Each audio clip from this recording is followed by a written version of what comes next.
So once we've got a good address position, good grip, good aiming, the most important thing that we'll teach, doesn't matter whether it's a beginner or a tour player, is the pivot.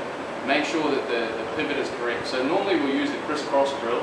Once you've done that drill, what we'll tend to use is a drill where we put the club over the top of your shoulders. Now what this is going to help you to do is feel the resistance, but it also is going to help transition. So for many players, the most important part of the golf swing, yes, is impact, but they have a lot of problems with transition. So if we do this drill consistently and work it into your game for 3 or 4 weeks, you may find that you'll start to shallow the club out and hit the ball far longer.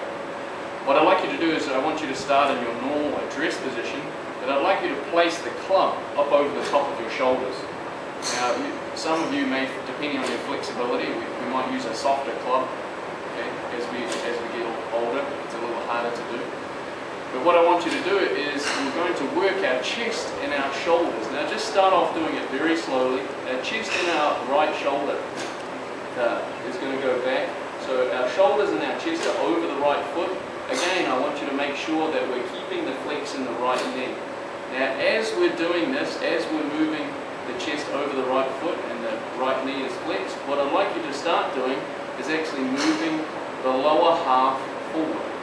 We're going to move the lower half forward, but I want you to watch the left knee is starting to move back towards the target.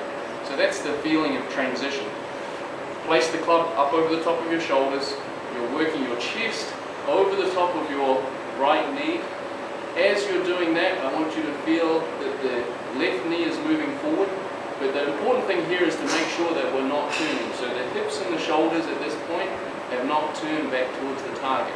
From there, I want you to turn and pivot all the way through to the hole.